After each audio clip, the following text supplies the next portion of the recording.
عالمی ہمدردی کا مہینہ ہے، شام یغاث فیہ رزق المؤمن، اور یہ ایسا مہینہ ہے کہ اس میں مومن کے رزق میں برکت نازل ہوتی ہے، مومن کا رزق بڑھا دیا جاتا ہے۔ من فطر فیہ صائما، جس کسی نے افطار کرایا اس میں کسی روزے دار کو، کان لہ مغفرۃ من ذنوبہ وعتق رقبتہ من النار، تو وہ اس کے لیے اس کے گناہوں کی مغفرت کا سبب ہو جائے گا اور اس کی گردن کے آگ سے چھٹکارا پانے کا ذریعہ اسی روزے کو روزے دار کا افطار کرا۔ اب اس میں جو تفصیل آگے بھی آ رہی ہے اس وقت جو بات ہے اس کو سمجھ لیجیے۔ ہمارے یہاں اس قوم میں عام طور پر رزق کی خرابی، وہ فاقہ فقر کی جو کیفیات پچھلے زمانے کے اندر سننے میں آتی، عام طور پر وہ اب دنیا میں موجود نہیں، لیکن یہ کہ اس دور کا تصور کیجیے کہ وہاں ایسا بھی ہوتا تھا کہ کسی کے پاس کھانے کو کچھ نہیں، صرف اپنے لیے بھی کچھ نہیں، ہو سکتا ہے کہ وہ صرف کبھی سے کوئی تھوڑی سی دودھ کی لسی بنا کے بیٹھا ہو روزہ افطار کرنے کے لیے، اور اس کے پاس سب کچھ ہو، اس حالت میں کوئی اور شخص اس کے پاس یہ بھی ہو،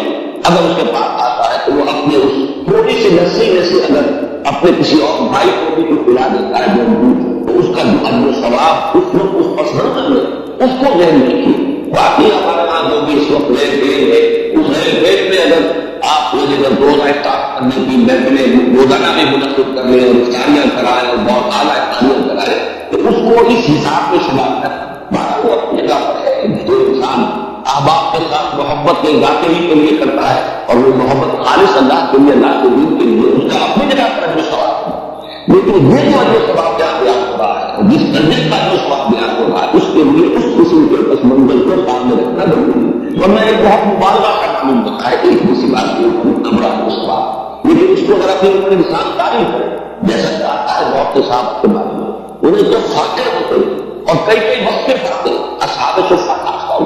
کہیں سے کچھ آگے آیا نہیں آیا، کئی وقت کے فاتح حضرت ابو ہریرہ فرماتے ہیں رضی اللہ تعالیٰ، کیونکہ وہ بھی اصحاب صفہ میں شامل تھے، تو ایسا بھی ہوتا تھا کہ کئی وقت کے مسلسل فاتح کی وجہ سے وہ شکایت، لیکن لوگ یہ سمجھتے تھے کہ شاید انہیں دلی کا دباؤ، لہٰذا وہ گردن پر پاؤں رکھتے اور دباتے، یہ کیسے بات ہے، کیونکہ اللہ تعالیٰ نے جو غلام محمد رسول اللہ صلی اللہ علیہ وسلم کو دیا اس میں وہ جبری مساوات نہیں، وارنٹری تھا جو معاملہ، جو بھی جو زکات ہے وہ فرض، لیکن باقی صدقہ خیرات اپنے رزق میں دوسروں کو شامل کرنا تو لوگوں کے اپنے جذبے پر چھوڑ دیا، لہٰذا وہاں انصاف کے عام طور پر یہ اسی قسم کے حالات پورے مدینے میں تھے۔ وہ واقعہ کیا ہے کہ حضور صلی اللہ علیہ وسلم کو کئی وقت کفا تھا، لیکن ظاہر بات ہے کہ حضور کسی کے سامنے دسترخوان دراز کرنے والے تھے، اتنے میں حضرت ابو بکر آ جاتے ہیں، ان کی کیسے بھی ہوئی ہے حضور دیکھ لی جاتے ہیں، اس سے اندازہ ہو جاتا ہے کہ فاقہ حضرت عمر آئے بات کی کہ حضور پھر ان دونوں کی وجہ سے اٹھے، ان کو دیکھ کر ایک انصاری کے بعد میں پہنچے، اب وہ انصاری صحابی دین کرے کہ حضور کی شکایت دوڑے فوراً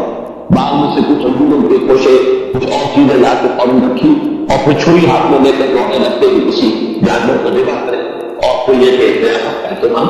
حضور نے فرمایا کہ کسی دودھ دینے والے جانور کو حوالہ کرنا، کوئی عورت ہو اور بکری ہو اور دودھ دیتی ہو اور بچوں کے لیے وہ ایک دریا بنتا ہو اور تم کو ذبح کرنا، مارا اس کے بعد وہ جیسا کہ آپ کو معلوم ہے کہ ہم گوشت اس طرح تیار نہیں ہوتا تھا، وہ بس یہ کہ اس کو گوشت کو تیار کیا اور سیکا ان کے اوپر گوشت تیار کرے،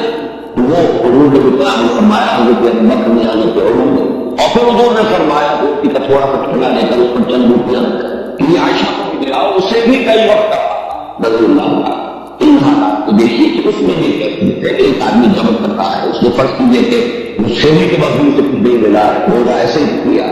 اب روزے کے ساتھ وقت اسے کوئی شے جو ہے میسر آ گئی ہے، اس کو لے کر وہ بیٹھا ہے کہ دیکھتا ہے کہ کوئی اور ساتھی کوئی اور مسلمان بھائی ایسا نہیں ہے جس کو یہ بھی ایسا نہیں، اب اس میں سے وہ چند گھنٹوں میں سے چند گھنٹے پلا دینا، اگر ایک گلاس کسی کے پاس ہے تو اس میں تک وہ گھنٹ پلا دینا، بات ہے چند تعلیم و ثواب کے ہے وہ وہی ہوگا کہ حضور صلی اللہ علیہ وسلم بیان کرنا۔ تو فرمایا من فطر فیہ صائما کان لہ مغفرۃ من ذنوبہ وعتق رقبتہ من النار وکان لہ مثل اجرہ بغیر ان انتقص من اجرہ شیء، اور اس افطار کرانے والے کو بھی روزہ رکھنے والے کے برابر ثواب ملے گا، بغیر اس کے روزہ رکھنے والے کے ثواب میں کوئی کمی نہیں، اس کا خود کا جو ثواب رہے گا، لیکن جس نے افطار کرایا ہے اس کو اس کے برابر اجر ملتا ہے۔ یا رسول اللہ، ابھی حضرت سلمان فارسی فرما رہے ہیں کہ ہم نے عرض کیا ہے اللہ کے رسول صلی اللہ علیہ وسلم لیس کلنا یجد ما یفطر به الصائم، ہم میں سے ہر ایک کو یہ مزدور حاصل کریے کہ جس سے مرغا کسی روزے دار کا روزہ افطار کرا سکے. ہم پر تو سب جو ہے بہت فخر کا روزہ ہے، بہت احتیاط کی تکلیف جیسے کلنا یعنی تو ماں افطر و بیشا فقال رسول اللہ صلی اللہ علیہ وسلم ارشاد فرمایا اللہ کے رسول صلی اللہ علیہ وسلم نے یؤتی اللہ هذا الثواب، اللہ تعالیٰ نے ثواب عطا فرمانے کا اس شخص کو بھی من فطر صائما علی مقدر اللہ، جس نے کسی روزے دار کا روزہ افطار کرایا کسی لسی کے دودھ پر اور شربت من ماء، یا پانی بھی کسی وقت اس طرح کا کیا ہو جاتا ہے کہ پانی نہیں تو پانی میں سے بھی کسی کو حصے دار بنا لیا تو وہ اس کو ومن اشبع سقاه الله من حوض شربة لا يظمأ حتى يدخل الجنة، اور جو شخص کسی روزے دار کو پیٹ بھر کر سیر ہو کر کھانا کھلائے گا اس کو تو اللہ تعالیٰ میرے حوض سے حوض کوثر سے پلائے گا، سیراب کرے گا اور اس طرح سیراب کر دے گا کہ پھر جب تک وہ جنت میں داخل نہیں ہو جائے گا اسے پیاس کا احساس ہے، یعنی اس میں نشیبی کا احساس ہو جائے گا. اللہ تعالیٰ نے تب کے جتنے مراحل ہیں یوم حشر کے اور ان کے مختلف مراحل و مدارج وہ آپ کو معلوم ہے. یوم یجعل الولدان شیبا الصباح منفطر بالکان بعض، وہ دن کے جس کے شرائط ایسے ہے کہ بچوں کو گناہ کر دینے والا دن ہے، تو اس دن پھر پیاس نہیں لگے گی اس شخص کو جس کو اللہ تعالیٰ میرے خوف سے پلائے. تو فرمایا کہ جو کسی سائل کو پیٹ بھر کر کھانا کھلائے گا روزے دار کو سقاه الله من حوض شربة لا يظمأ حتى يدخل الجنة وهو شهر أفضله رحمة. یہ جو مہینہ مبارک ہے اس کے 3 عشرے، پہلے عشرے کے بارے میں فرمایا وہ اللہ تعالیٰ کی رحمت کا وأوسطه مغفرة، اور اس کا درمیانی عشرہ